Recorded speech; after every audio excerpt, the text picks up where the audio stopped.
Hello, welcome to the Uncoupled Couple podcast, which is about two baby mamas navigating a unique co-parenting journey. Closely connected and sharing our experiences. I'm Nikki. And I'm Elle, and welcome to the Uncoupled Couple. The Uncoupled Couple. Yes, you're going to learn more about that eventually. Hello, and welcome to the Uncoupled Couple, a podcast about two baby mamas navigating a unique co-parenting journey. Closely connected and sharing our experiences. I'm one of your hosts, Elle.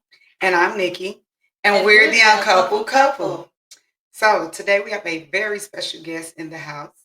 It is the one and only James Dickerson. Yes, it's the James Dickerson you all have heard so much about. We have him here in the flesh. James is not only playfully saying our baby daddy, our father, the father of our children. He's James Dickerson. James Dickerson is, first of all, a wonderful dad. He is a caring man. He is a man that's done a lot for our community, and he is a businessman extraordinaire, and I'll let him go more into that. There's a lot to James Parnell Dickerson. So, James, tell us, who are you? Who is James Dickerson? Yeah, now you reveal what the A stands for. No, it's cool. No, it's cool. It's cool. It's cool. Yeah. So, what do you want me to say? Who's James Dickerson? Just tell them just a little bit about you that we didn't mention. We told him you're a dad, entrepreneur, and just an overall great guy. My real opinion of myself is that on my best day, I'm a reforming thug, and I just so happen to get a chance to use my natural abilities to navigate the business world as an entrepreneur. And I have traveled the full journey of an entrepreneur. I've lived in my dream house and I've lived in my car. And I found that no matter what state I'm in, to be content. That's awesome. Well, this is a very special episode because it is also Father's Day. Happy Father's Day, James. It's Father's Day. It is. And happy Father's Day to all the dads out there. So I hope we have to do some market research, but I hope some guys are tuning in to this. All of my personal friends who have given feedback and so on are ladies. But I hope there are some. Well, we know James listens to it, but other than James, I hope some men are out there. I do listen to it. So yeah. Speaking of which, tell me what is your thoughts about our podcast in general? Because our listeners, this is our eighth episode.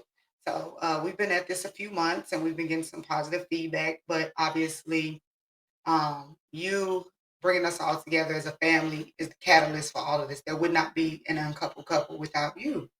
So everybody has heard lots about you and things of that nature. And they're, some people might think, oh, they made this man up. They just friends. They're not even connected like that because we've heard it over the years how unique our situation is, and people are always like astounded by how well we get along. So, just listening to the podcast and as Elle and I, just going back to the memories when the kids were younger, it's just been a real awesome journey thus far. We got a lot more to unwrap. But what is your thoughts? How have you been feeling about the Uncoupled Couple?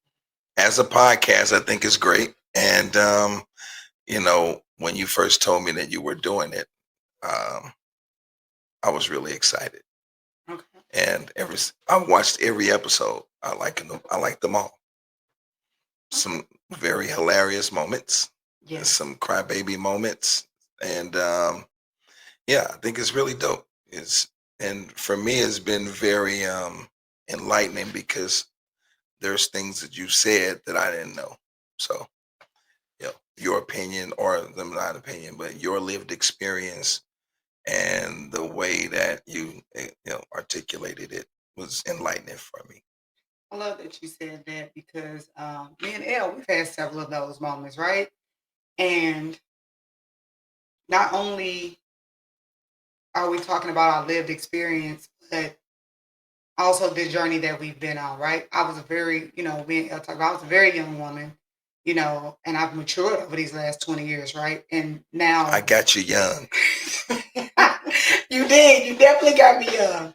Mm-hmm. The lens in which I looked at things through 20 years ago are not the same today, right?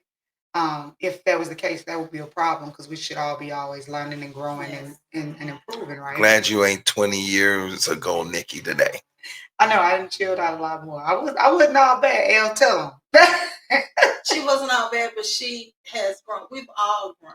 Of course. Like I said, I told her, I didn't realize really how young she was. But Titi was like, Nikki is young. I was like, she is. It because we were in a position as being mothers, and I was just thinking of her as a mother, and it really didn't. So she really was mature even then for her age, but it just for sure. Yeah, that's why I didn't think of you as that young girl. That never even came out of my mouth. I knew that she had old lady things about her. I definitely she did. brought me some cake to my office when I was pastoring, and you know the cake story by now. And I said, man, this is delicious. Tell your auntie, your granny, or whoever made this for me. Thank you. The other disrespect. And she was like, what? I made that. So I was blown away that somebody so young, who at the time was 23, 24, 24 years old, could make a cake. I know, right? Yeah. And 24 years old making a 7-up pound cake from scratch. Yeah. She's made from scratch. Yes. Scratch. Like if you forget the egg, it's a wrap. Yeah. Scratch. Yeah, so from scratch. So he always tell the story. That's how I got him when we got together. It was the pound cake. He said, "Oh, something different about this young gal." So yeah. Well, yeah, but I fell in love with Jay before I fell in love with you. You did. So that's really our relationship started because, I felt something about you, but when you brought Jay to the church, then I was like, who's his daddy? And you told me about his story about how he came to be. Mm-hmm. It touched me, and that day I said, well, he got a daddy now. Yeah. And I took him with me that day, and he went with me and Isaiah and Jamie. Mm-hmm. And yeah, we stayed together ever since. And as they say, the rest is history. The rest is history. So, do people ask you about our dynamic and how does it work so easily? Because I mean, we see it all the time. It's always some drama, and I mean, and let's be clear, we have a lot of friends that co-parent well and things, but they always glamorize and show the discord and things. And some people, just because they don't publicize or promote the positive, some people don't know how this came to be. So when people ask you, like, man, how you do that? You got baby mamas, like, they cool, they all know each other, like, ooh. Like, how what do you tell? How do you speak to that? What do you tell people? Well, first of all, people don't know the dynamics unless I tell them. And well, I'll say maybe when we were young, when we were all actively really in it, because everybody's pretty much grown up. But when we were, well, I mean, even back then, like, most people didn't know anything about the inside of our world, and and then when they got a chance to find out, it was pretty startling to people. Mm-hmm. Yeah, no doubt about it. Yeah, and it's weird because I gotta include like the church dynamic, because Black church, well, it brings along with it a lot of judgmentalism and people putting on fronts to be somebody that they're not. Mm-hmm. So people are always parading themselves and their families to be a certain way and a certain model. And I think that's what makes people look at other folks' situation that's obvious to them when what's not the societal expected norm is presented on display, then people definitely like to frown upon it. And I think it's not because it's not normal. I think it's because it's not normal to parade it. So because when you find out about those people, then they got 2 baby daddies and 3 or 4 baby mamas, or they've been divorced, and now they got blended families, and this is just a normal flow of life. A lot of people live this way, but what's not normal to them is for people to come together and like decide to get along together. Mm. And when they see that, they're blown away. And I think blown away because their inadequacies are exposed, and their littleness is exposed in the sight of our bigness. Mm. Yeah. So I never had a problem. I never felt any angst from people who looked upon anything that was going on in our world, because I felt like we were doing the doper thing, Oh, because yeah. it's not accidental. We did it on purpose. So yeah, I felt that it was dope from the jump. And I mean, let's just be honest. James Dickerson has always been the type to forge his own way, forge his own path, regardless of opinions or otherwise, right? So it's definitely That's putting it mildly. Thank you. Is that putting it mildly? Yeah. Yeah. So I mean, but yeah, it was very because I mean, me and Elle, we talked about that. We both of our families was like, er? So yeah, that's just again in our Well, society. yeah. And then and they things like jumped on that. board and was like, oh, okay. You know, taking it as part of family. Like I said, when I would go to your parents, I always felt welcome. Mhm. Like I was at home. I remember the one year we had a birthday party over your mom's house for Isaiah. Mhm. And it was like, I've never felt unwelcome. And maybe your sisters at first was like, what? And then eventually they're probably like, oh, she ain't thinking about James. They did. It's like, okay, they really are cool. And I think it was just the initial shock of like, the norm, right? The expectation of, but like just my family dynamic and how we were raised and just how I was brought up, um, we were, just trying to be good people, right? And this is a family, like, I mean, kids, right? They're the most important. And I always thought of it as if like, how much happier would any kid be to have both their moms or dads or whatever that looks like, right? Because their happiness ultimately is the goal, right? And they're, us big people, it was our responsibility to keep them emotionally safe and protected and everything like that. Our kids never had to worry about, certain things that you don't even think about that kids have to do, choosing between a parent or things like that. They never had that. And something that you did, James, when they were younger, you were like, hey, it's your brother, not your step brother, not half brother, none of that. Like you was always like, these is my kids, these are the kids, y'all siblings, y'all brothers. And we always would roll like that, and that's how they roll. They all siblings, and blood couldn't make them any closer. Yeah, buddy. That's always been very important to me, that everybody felt that we were just family, and because I didn't see any difference in the kids, never. No. So even to this day, people ask me how many kids I got. I number them all, and I never explain it. I don't explain it to anybody. I have to have names. I go like Yeah.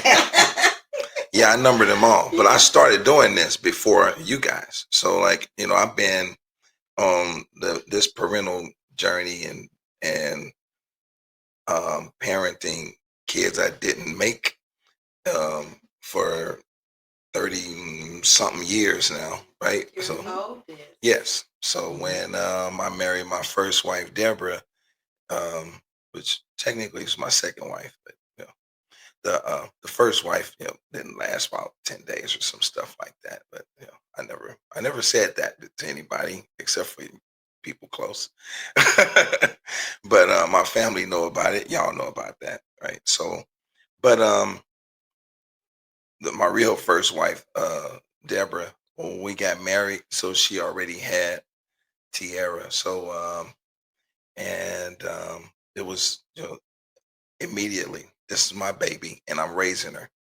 Yeah, and which I had to because she didn't have no father in her life, so it was just it was just gonna be me and her mama, and my oldest son Chris, you know, his people being of a different race, that decided to box me out of his scenario.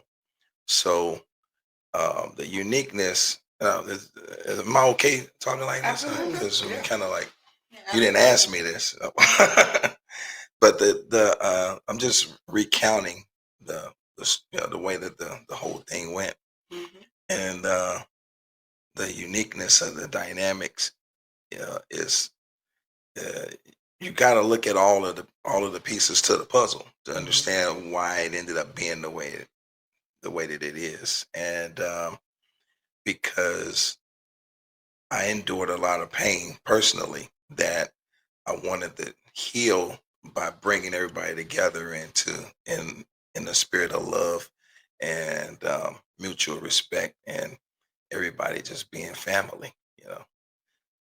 I wanted to have a real family, and I felt that us being married now in my second marriage was the chance to have a nuclear uh, to this world of kids that I created with these different ladies, that our marriage could be the bedrock of that, and that the connection between me and my other kids' moms could be um, stronger because of our relationship, and that they would see me as more stable and anchored because I was now married and being good to a lady, right? And that, those are the things that I was thinking at the time. I think you thought right. I think. See, I'm smiling and nodding my head like yes, because when you were with her, I felt that for you. I felt that for Isaiah, and she knows things that we went through. Yeah, You felt that for when us. For That's us, right, yes, yeah. like when you all broke up, I'm like, and you know how I do with you, like, hey, James, So, yes, I did feel that. I felt stability for all of us. We tell the story about how when you all moved to Illinois, and I was like, I can't put my car on the highway. Nikki said, I got you. And showed me how to go through East St. Louis and get everywhere else to get all the way over to O'Fallon. I showed her how to take the streets. On the highway, get on the streets, But that's what Everything's in Illinois is connected, by the way. And that's again, I felt comfortable and I felt, well with that. I would feel very comfortable in knowing that Isaiah was there with you all and safe and never had ever had to worry about anything. I think that probably came from like every move, every house, everything we've ever done was always with the thought of better for the kids. Every time we moved, it was to a better school district, better opportunities, better programs. And you know me, I'm gonna find a camp, I'm gonna find an activity. Boys took them to Matthew Dickey for swim lessons. Like my kids were not going to miss anything. Whether we talked, we didn't been up, down, money, we didn't had it, we did not had it, whatever, right? But my kids wasn't on what grown people problems are not kid problems. Whether we got 100,000 in the bank or 100 pennies in the bank, the kids would never feel that their entire lives. They never went without food or lights or gas or water or anything. They never had to come home from school and be like, oh, and go back and say, I can't go on a field trip because I don't got the $20. We made, we figured that out. I done borrowed money from L done borrowed money from, we didn't sometimes she's like, I got this. Okay, yeah, so this time you got that. Right. We made it happen. All the way down to the Mustangs. We wore orange. They didn't win not one game. But we was at every game. Remember Jay and Isaiah? The football. The North County Mustangs. Yeah. I didn't even remember what the name of the team was. It wasn't worth remembering. But it was like, But they remember that experience. They remember the experience. Basketball. I didn't like the coach because he didn't. And he saw you at the quick trip. One of you all, because they saw Isaiah's height and they saw Jane was like, hey, You want them to play, but he didn't teach them the game. And Isaiah hated basketball. Oh, he How hated tall it. is he? As tall as they was disgusted because Isaiah's now 6'7", 6'7". Yeah. Don't be hooping. That's not his Don't play thing. no basketball. People feelings be hurt with his sheer height. I've had exes that say, we can get him a scholarship somewhere. He could just sit on a bench and have a full scholarship just because it's height. Yeah, but he didn't like. He Yeah, liked wrestling was his number one sport. wrestling. He liked. Yeah, he did like. But anyway, And we'll he's get good off. at wrestling, by the way. That's He was very good. Yeah. He likes to fight. Okay, yeah. And I mean, Don't be putting my baby out there in the streets. Well, like when this. you tell when you hear their stories about their lived experiences, we find out that they was doing way more banging than we knew about. They were. Yeah, but that's we're just fine. y'all bring them on, let them tell that. You know that story. Each of them. They didn't share it today with their Oh yeah. But they share stuff with me that they don't share with you. Because we have several children. Yes. They will all have their own episodes, such as this. It's good. And they'll get to talk about. All gonna come together eventually. And we all gonna have a.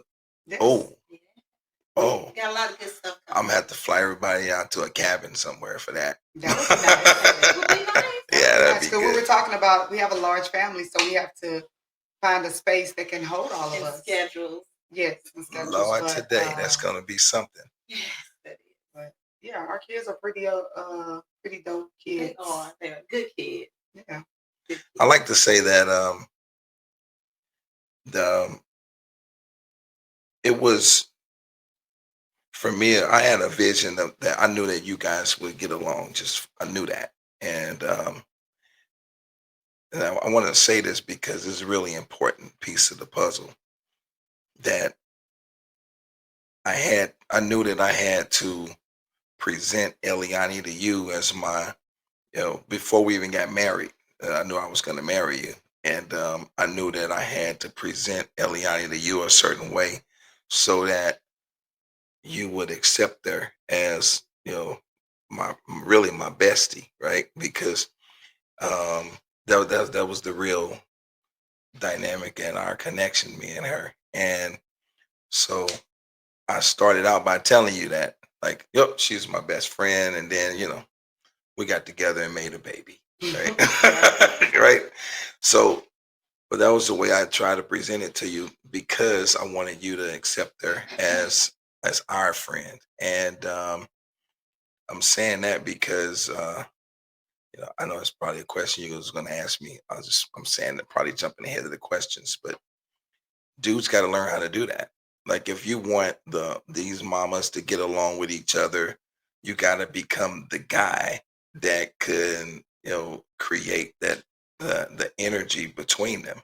You got to get along with the ladies, and in order to do that, you have to settle the fact that, one, the original agreed upon relationship, the way that it went down, you got to look in the mirror and own your part of that and say, I'm the cause of my own trouble. I don't think I became a real man until I did that. And look in the mirror myself and say, I'm the cause of my own trouble. I'm also the cause of my own successes. Well, everybody is self-made, but only the successful one admit it. And, I knew that if we were going to, have this picture that I had in my mind of raising all these kids together, that the mamas had to get along with each other. So, there wasn't no easy task at first because women are women, right? So in my, in my position, my lived experience, it was very difficult. Mm-hmm. It was very difficult to be on all of all of the ends dealing with the mamas. Yeah. That definitely was one of the things we definitely wanted you to talk to the men on how to make that. I think one of the biggest things to note with that is,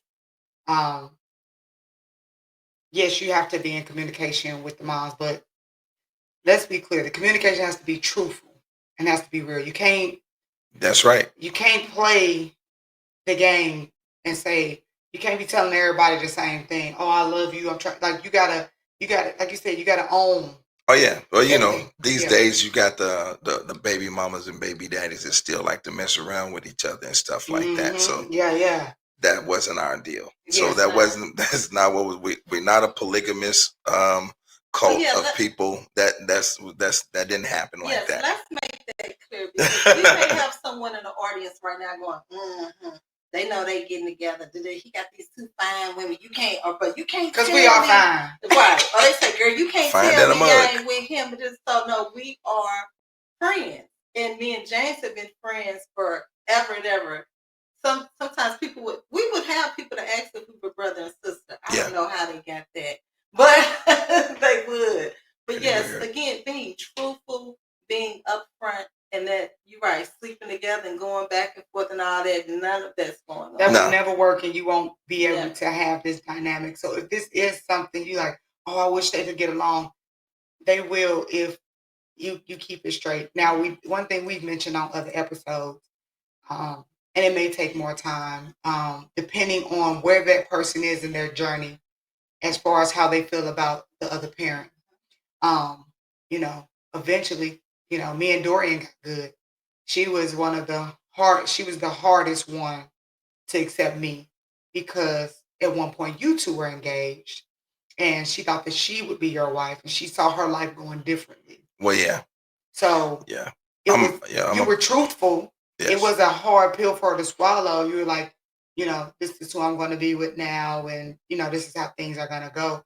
And she didn't like it, of course. Yeah, but I didn't break up with her to be with you. No, that wasn't the case. But again, regardless of how that happened. But that's what she thought at first. Gotcha. I mean, y'all was broke up, then you was with me, but it wasn't because of timing. Yes. But I don't feel like either way, I just feel like, because I can speak, I'm a woman. I've been a woman a long time. And may she rest in peace, by the way. Absolutely, may she rest in peace. As a woman, nobody is like, hey, I want to be a baby mama, sign me up. That was never the goal. No, she didn't sound to be a baby mama. She wanted to be a wife. So regardless, even if it was years later, and you and I got together and got married, she still would have had that angst and felt like I was supposed to be the wife. That was supposed to be my place. So it took her time to warm up. But again, that honesty, that transparency, that, even she wasn't feeling me, you made sure I was present. And I think as in our relationship, I appreciate that from you. You never were, oh, let me talk to them over here. Let me do this. It was always, hey, this is my wife. This need, hey, talk to her. Yeah. That's why her mama loved you and her nieces and nephews, everybody, they all know you because you came over to their house and walked into their house and her mama made something to eat and she didn't just think about me, she thought about you too.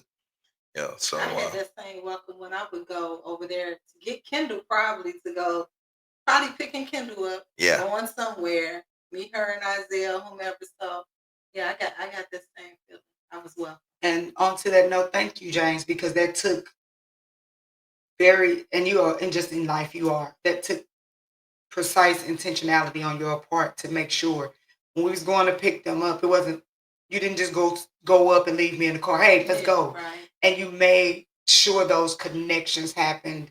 And, just the little drops here and there, it came to be what that was that, I was welcome. Like I said, Elle come eat at my family house. I go eat at her family house. We could go, Miss Miller was going to feed us, she's going to feed us and call us fat, but we was going to eat. There's a non-material, very spiritual side of all things that become successful. And personally, I had my own dream and vision that I was sitting at a table and I was with my baby mamas and we was discussing the plans and growth and development of the kids. So that was a vision I had. And I woke up from it and I was really on fire with the idea that this can happen. This can happen. I just gotta be the guy. And so I knew that. I knew that I had to be the guy. I knew that I had to do whatever it took to create the bridge that would unite y'all. So, and along the way, I had to take, the emotional blows that comes from a woman being a woman. So, and, me being a dude with my grand ideas, but, the idea became reality for everybody. Not so much that we would all sit together at the dinner table and have the meeting, but the everybody eventually got together, and so it became an amazing thing. I like what you said. Can you just a little bit go a little bit more deeper for the men? What does it take to be the guy? Mm-hmm. Again, it's I alluded to part of it is looking in the mirror and telling yourself the truth. Is dudes have a tendency to point the finger at a woman and say, and say things that, if she would do this, if she would do that. And women meet new guys, and a new guy shows up and he says that he says that he's traumatized from his last girlfriend, or he has this problem, he has trust issues and all of that kind of stuff. To me, that's beta level energy on a man. I think that if you're going to have all of these people that now you've created kids with, you're in the situation, you got to rise up from the beta energy and say, I'm responsible for everything that happened. I am responsible for everything that happened. That's the number one thing. So, and one-on-one with the ladies, you got to mend the relationships. You have to do that. And if you don't do that, then you can't bring the women together because you haven't mended the relationships.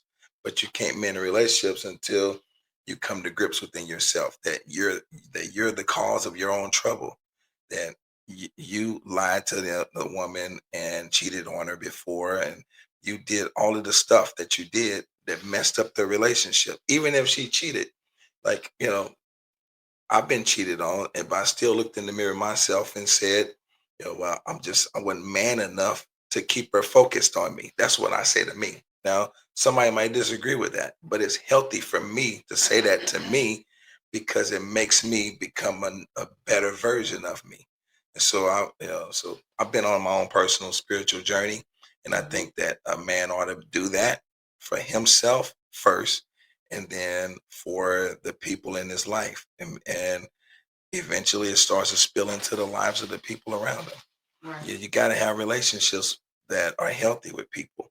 So the other part to that is, to me, doing it for the kids' sake is kindergarten level parenting or parental partnership.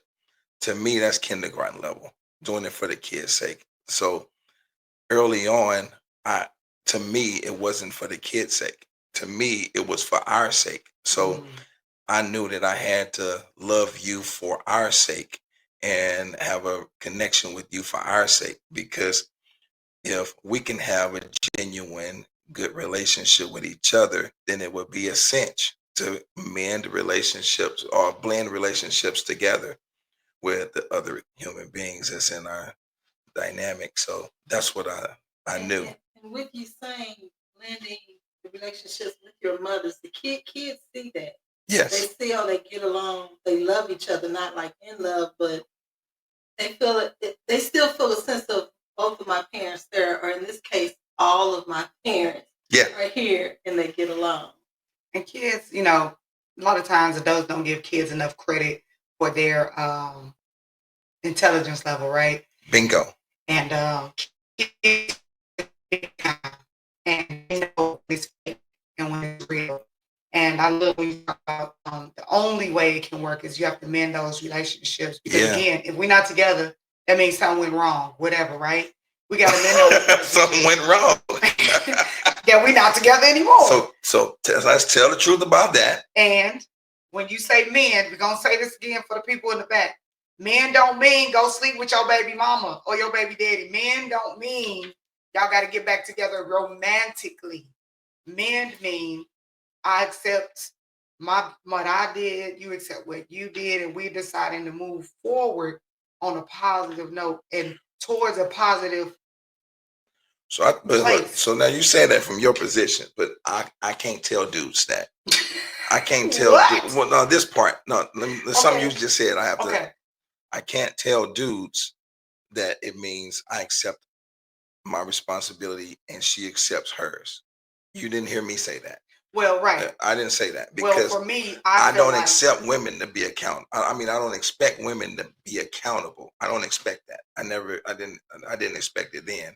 Okay. I don't expect that. So, and because it's not an expectancy that would lead me to a healthy place emotionally or mentally. You know, the only thing I should expect is that if I change, then the circumstances around me can change. That's what I expect. I expect that to be a thing, and that dudes having an expectancy that a woman is going to, jump into some level of accountability, like he did, is a bad thing. Gotcha. Because Yeah. because that's going to create for him a new type of frustration. Now he's frustrated because he's accountable and she's not. So are you saying that as a man, are you coming from a being a man, almost like a leadership position, like only from up that. to me? It's on me. It's up to me. That's it. Yes, to set the example. Thank you for clarifying that, because again, I can't control anybody but me. Bingo. So I'm speaking for myself. For me, I have to be accountable for what I did. But at the end of the day, your revelation of that may not be at the same time as mine. So I love that you clarify that, because yes, don't go into it thinking, oh, because I want to be better and I'm going to take accountability and so on and so forth, the other party is going to do the same. Yeah. Right. You can. We're not wired the same way. Absolutely. So as a man, I can't expect a woman to just wake up and jump out of her emotions and they just fixed. Absolutely. No, if she ain't in no sister circles and none of the stuff, she probably ain't gonna feel no type of healing that fast from you saying I'm sorry, my dude. That's just Yeah. I have a question. Why do you think that our breakup, how I was so able to move on and just, because I've never really felt anger, a lot of anger. I had some frustration sometimes. Yeah. And we dealt with those things, when Isaiah was younger. But why do you think that it's so, someone would think, why is it so easy for this, I'll just say how they may say baby mama, why is it so easy for her to accept the other mothers that have come along? I know why. For me, why do you think if someone were to ask you that? How is it that you and Elle get along so well? Because for years, people would think, oh, y'all still together. People thought we were still together or we were going to get back together. I told you the story how me and Reba made a bet. By the way, Reba, you owe me $100 because she swore that you and I would get married. Lisa Wilson, my old manager. She swore not you putting people on blast. Lisa Wilson thought we would. They bet you? Yeah. Me and Reba made a bet. Yeah. She bet that we would be married. And I forgot what the deadline was. It was years ago. But just saying that because James and I get along so well. And people would just believe that we and every woman I've been with over the last 25 years have said to me, why don't you and Eliani just be together, including Nikki. Every woman I was ever with was like, why y'all ain't just together? I don't understand. Why y'all get along? Why y'all not together? So people would always say that. So we're friends. Right. So now it's because we don't lie to each other. Right. So we don't lie to each other. And so I think that's the main thing. And I think that transparency gives birth to transformation. Always been transparent. Yeah, the transparency is the thing. So yeah. And I got a friend, she said, I think you all got together to create Isaiah. Oh, Isaiah was definitely meant to be. But we didn't just create Isaiah, man. I mean, because that person don't know everything else about the other stuff we did. We used to, we started doing business together a long time ago. You was writing poetry and I was draw the pictures and we turned it into greeting cards. And I did well on it. Yeah, and Eliani made the money and I never got a dime from it. I don't get no royalties. He didn't get any money. Did you make him a sandwich or something? We made her a book of poems. A book of poems that are copyrighted. His pictures are in my book of poems. Yeah. I didn't sell the books. I gave them away as Christmas gifts. I forgot about it. So yeah, we've been This is part I we've don't. been Hey, doing a no, lot of there's no art credits on the pages that James Dickerson did. I'm just saying, my life is thankless than a mug. I didn't know any better. No, Cold. see, now had that happened now, I No. would have thought about it. I'm I good. didn't have no word, no business. Well, now everybody knows. No business brain in my mind. You ever going through some You know stuff why and I'm you saying find it? this book of I didn't poetry give with him fucking credit. pictures? This is the unknown artist, James Dickerson. Of the unknown sorry, artist. Yo, Not even on the card, the back of the card. nowhere. And he did that by hand. And I'm still doing stuff through the years since then that nobody knows I did. So Yeah. for companies, people, Big company. women, everything. Yeah, so. Yeah. I love you, James Dickerson. Love you too. I'm sorry. All right, so the love, the I love you, that. So I didn't hide from when me and Nikki got together, just like when me and Dorian or me and anybody was together. I've been with so many ladies. What a fortunate man. So, but when me and these ladies was together, I let them know, right? Mm-hmm. I love her, she loved me. We say I love you to each other, right? Mm-hmm. And I love you, El. I love you, James. and yeah, so that's what it is. So mutual respect, and but you never showed up, and energy doesn't lie. So you give the right energy. So when a person meet you, that you give the right energy. I'll be like, hey, hugs and stuff with most. And so it doesn't work with everybody. And not everybody I ever been with thought you was the best person in the world. Not because you wasn't, but just what was going on inside of them. Yeah. So that's it. Yeah, energy. Yeah. We have definitely already kind of touched on and talked about, how, it came to be, what you were very intentional. Like you said, this was a plan that you saw and you sought out to make it happen. So with that, what has been your proudest moment as a dad in this blended family that you have, that you've created, that we've created all together? My proudest moment. Mhm.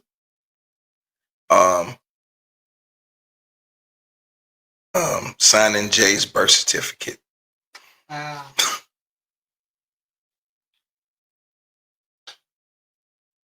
Yeah.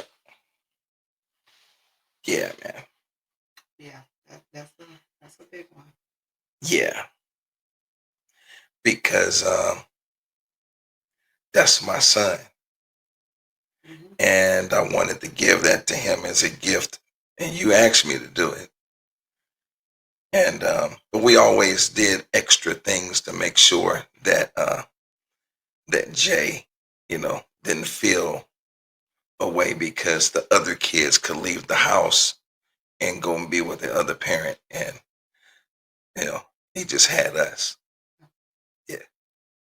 Yeah, you always had a way of doing, going above and beyond in true James fashion because, I already knew you would. Yeah, I asked, would you adopt Jay? And he was like, I'll do one better. I put my name on his birth certificate. Yep. So there it is. Now try to prove it ain't my son. Right. You can't prove that. Cannot. The judge would be like, well, I mean, his name's on the birth certificate. Yeah. Absolutely. That's probably my super proud moment there. You're And truly the dad for taking hinges off the door to everything else. I think I did. Jay was the, he was the catalyst for such a thing.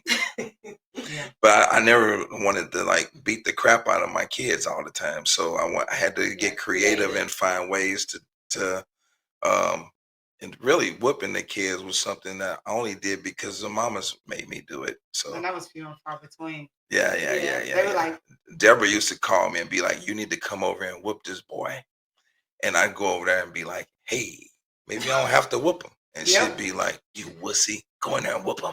I mean, the first time, and James still wasn't finna whoop him. He thought to give him a speech. They like, oh. The first time you whooped Isaiah, you cried. Yeah, well, I cried after I was sitting with my sisters, and you were in the basement. You told me to go upstairs, and he was probably acting up. I know he was acting up in school. Yeah, probably. yeah. And it was like, okay, enough is enough. And James, and he was what, 5 or 6, 7, young. Yeah. So yeah. Another proud moment was when we went and found Chris. Mm. So you know, the internet gave us the ability to find him, and Yeah. I didn't know where he was at, and none of that. So um, you know, you did that work. You actually found him, and it was like, okay, so I when mean, when he got my boy, I knew he was out there in the world, and I just couldn't rest knowing that we had another son out there, and he didn't know us, and he wasn't a part of our family, and you know, you know, even if we would have got rejected, it would, I know for me in anything that I do, I'm, as the old folks say, I'll cut off my nose to spite my face to be true to myself. That's just the type of person I am, and I couldn't live with myself or just rest well knowing that we had just a son out there, and he had yeah, these siblings, and we just, like I he said, had a whole world of love he didn't know right, existed. when it Yeah, came to love and family, we were rich, we were wealthy, yeah, and I felt like he needed to be a part of that, so I had to go find him, and we yes, did, and yeah, yeah. yeah. And I was very proud of myself because even though there was those many years that he wasn't around us, that I made sure that everybody loved him, even though they never saw him. Mhm. Always And spoke of him. yes, so there, He was not a I'm secret. I'm very proud of that. I'm proud that I did that because now he has a family, and well, he already had a family, but he has a black family, Mhm. and you know, there he has lots of support, Absolutely. and yeah, I'm very proud of a lot of things I did as a father. Um,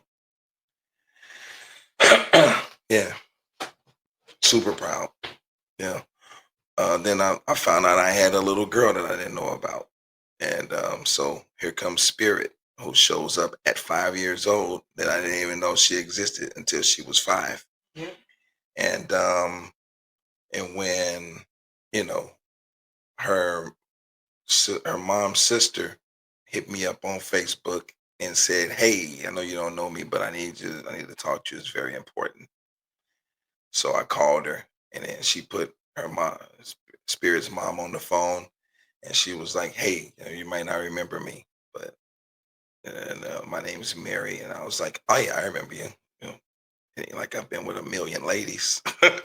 So, um, but that was like a weird situation, because she was like not somebody I had a relationship with or any like my other kids' moms or anything like that.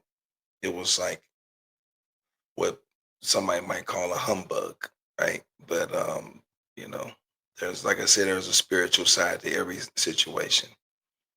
So um, there was a broken condom that occurred, and then bam, a baby happened that I didn't know was on this planet for 5 years. Yeah. So then she showed up. The proud part that I wanted to share about that is that I told you about it when they reached out to me. Mm-hmm. I didn't tell you that I immediately went to go see her. I, Mm. I didn't tell you, but well, you found out later because remember you looked in my like pictures or something, and you saw that I had seen her. But I was proud of myself for going to see her, Mhm.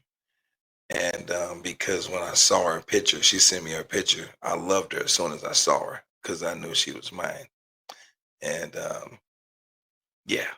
So I was supposed to wait for the DNA test. I couldn't wait. So I had to. I met them at Bread Co. They used to be downtown on 7th Street in Pine, and she walked in. First thing she said to me was, "Where you been, Daddy?" That sounds like Spirit.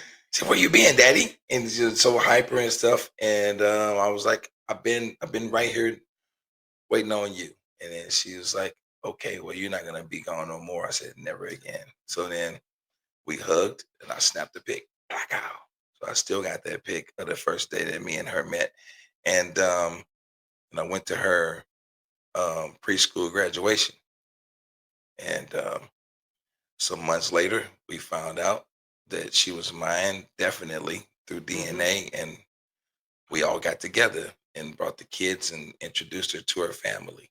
Well, you and all the kids met her first, because I was naturally, as your wife, felt away Yeah. originally.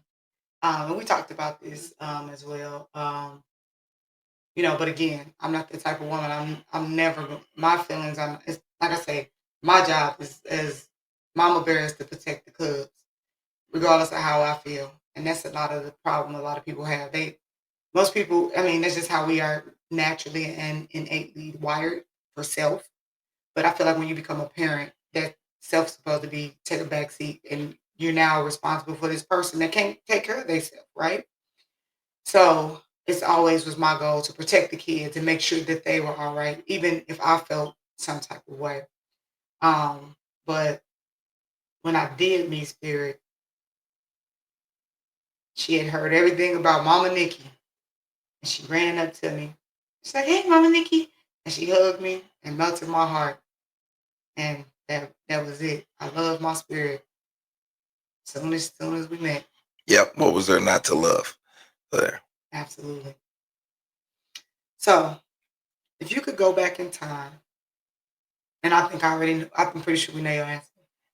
Or maybe we don't. James surprises us all the time. If you could go back in time, is there anything that you would do differently when blending your family? Jeesh.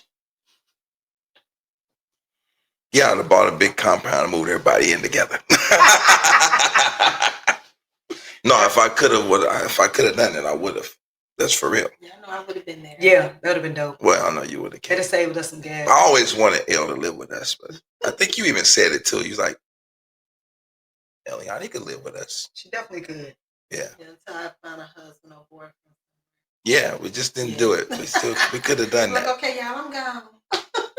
Three incomes would have been definitely better. Man, Yeah. it saved us some money. Yeah, buddy. Yeah. They really thought we was crazy then, but The man, people would not even be able to imagine that. So, But no. You know, they would have been saying you were polygamous. definitely would That would have been next. Whatever. So, you know. But I mean, hey, I love that idea. I become the leader of a new movement in that way. So whatever the case is, whatever my lot in life or whatever I decide is really dope for me and mine, yeah, I don't mind telling the world that this is some dope stuff. So what I would have done different, man, I don't know. Well, maybe I don't know. I don't know. It's because, you know, to be honest with you, I do everything I can not to have them kind of thoughts. Mm-hmm. And the reason why is because, you don't mind me going a little deep, Not at all. is that I learned how to control my present with my future. And that's my greatest healing mechanism. It's one of the greatest tools I developed, is to control my present with my future. And so I sit still long enough to imagine a future of my choosing. And then I question myself about what has to occur within me to make that happen. And then I start becoming the guy that can make that happen. And then when I look at the past, to find the moral compass, the skill set, the joy, or whatever I can find, and some mistakes that I can find from the past to help me become that or to make that happen. So I use my future to control my present. I never use my past to control my present, so my past would never determine my future. That's a Newtonian mentality that that you got to know where you've been in order to know where you're going. No, you have to know where you're going in order to know what you're doing. And this is the way I see the world and the way I see myself. It's a quantum leap that a person has to make in order to shift their lives into another realm. And yeah, that's it. That's it. I could go deeper into that, but I just actually wrote a book about it. Okay. Well, It's called The Quantum Catapult. Okay. So I'm gonna have you give some information on that in a second. Like I figured, that time flew by. It's about time for us to we're done. Get on that. Yes, it's that time already. Yes. We're done. We are done. Done with this episode, not with life. We're together forever. Well, I want to say this before we go. Or was Yes. you gonna let me say something before we go? I am. Go ahead. I want to say that my favorite thing about my life is being dad. I don't show up. I get to travel and go to places, and the greatest negotiating tool I got is that I don't show up to anybody's table thirsty. And I'm not a thirsty person. I'm not thirsty for praise and honor. I'm not thirsty for positioning or any of that, because I heard my kids debating about whether I could be Superman or Batman or what kind of superheroes I could be. And they came to the conclusion that I can't do nothing with Superman, but at least I could handle Batman because he's just a rich dude who knows martial arts and he has a lot of toys. Jesus back. That's what they said. So they said, so our daddy's rich and he could fight and he could go get all of the stuff. So he could beat Batman. Didn't they come up with that? They definitely came up a with that. long conversation. Yes, they did. So then they came up with that. And they put some deep rationale behind this. It was a debate, very thoughtful about why. Being dad has been everything for me. Being dad and empowered me to overcome addictions to foods that were killing me. It empowered me to overcome addiction to cigarettes and nicotine. It empowered me to overcome all kinds of things. And so, my challenges that I've experienced in my life, the greatest ones were to defeat myself. But I defeat myself so that I can create a legacy for these kids, right? And more so for their kids, since now we got a grandbaby coming. We do. Yeah. So. Can I say this? I remember, and these are things that I love that you did with the kids. They would have conference calls. Yeah.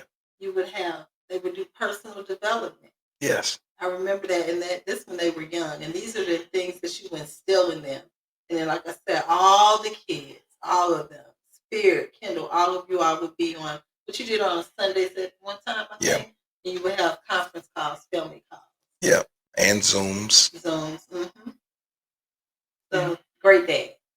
And you would still know, and you're always talking about legacy. You've always talked about, we were talking about something today, I think earlier, you and I, and then also talking about kids. And then your sons think the same way, especially that Mr. Isaiah. Yeah.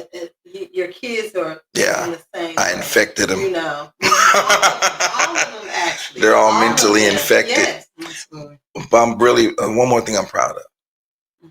I'm proud that I taught my sons to be gentlemen. And as much as they have been fascinated about street stuff or whatever, I don't know where that came from, but hip hop enthusiast, influence or something. But they've all have now become to overcome that. But to be gentlemen and to honor their mama as a queen, and to use terms of respect, and don't let her open the door, and take care of your sisters, and y'all look out for each other. And I taught them not to snitch on each other, even to me. Whenever one of them came to me and told, I taught them hey man, what you should have done was went to him and held him accountable for it, and y'all worked that out because y'all know the rules of the house. Don't come telling me.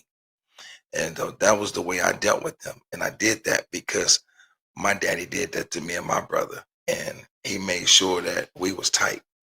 And I knew that if something happened to me, these kids gonna need each other, and I wanted to make sure that they was together. The thing I'm most proud of in my whole life is that my kids came from different mamas, but they together. They get together now without any of our promptings. They run together. They doing life together. If they've got a flat, that they got anything. They look at, they want somebody to go to concert with or whatever. Whatever they into, that they do together. If I need to know where Isaiah's at, they have the location. They gonna give it to me. They got each other's location. Like, okay, Mama Yanni calling for a reason. Oh, he's at he's cool. I just talked to him. It's like, okay. Yes. So yeah. And the last thing is that I'm grateful to you, to y'all. So there. When we don't get no long speech. Well, because I'm not gonna. Well, I mean, because you're sitting here, I ain't gonna look at you and start crying, But you laughed, so that you took the crybaby out. Because I stopped because I was going to choke. You got rid of the crybaby stuff.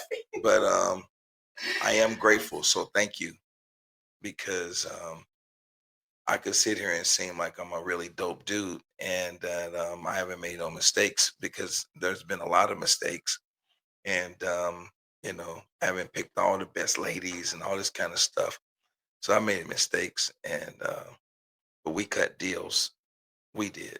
I don't know if y'all ever talked about it. I don't think y'all talked about it, but we agreed that stuff like, when the kids were little anyway, that, if you meet somebody, that we got to meet them and stuff like that. And that don't bring nobody around the kids that I ain't met, and those type of things. Yeah, we talked about Yeah, I think so. So then, and I've made some decisions that didn't fit into the that construct, and it kind of caused some a little static. But we made it through all of these situations together, and the climax of it all was all y'all was sitting at the table together at my 50th birthday party. And this is when people that in my business world and all these people, it's like a few hundred people there, right? So all these people there, they did not know that I had kids with different mamas, and they didn't know none of this stuff. All that came out because they found out all of my baby mamas, almost all of y'all, was sitting at the same table together at my birthday party. And we took a big old beautiful picture together. And that was one of the coolest things. I'm glad we got that picture. Yeah, pictures been, I'm always been the pictures. The pictures, man. The pictures of everything. We should take some family photos. We should. Yeah. Been a minute. Yeah. We should do that. All right. Well, I would like to say again, happy Father's Day to you, sir. Thank you. To all the dads out there, happy Father's Day. Again, this has been the Uncoupled Couple. You can follow us at the Uncoupled Couple on everything. On TikTok, we are the real Uncoupled Couple. James, would you like to tell people if they would like to follow you, give your socials and everything, and websites, all the things, where can people follow you? James A. Dickerson, everywhere. So JamesADickerson.com, James A. Dickerson on IG, on Facebook, on everything. And you've heard us talk about my daughter's Spirit. You can go to spiritsjoy.com to read our story. And spiritsjoy.com or .org goes to the same thing. So also don't forget to like and subscribe and share. Absolutely. All righty, y'all. Until next time. Peace.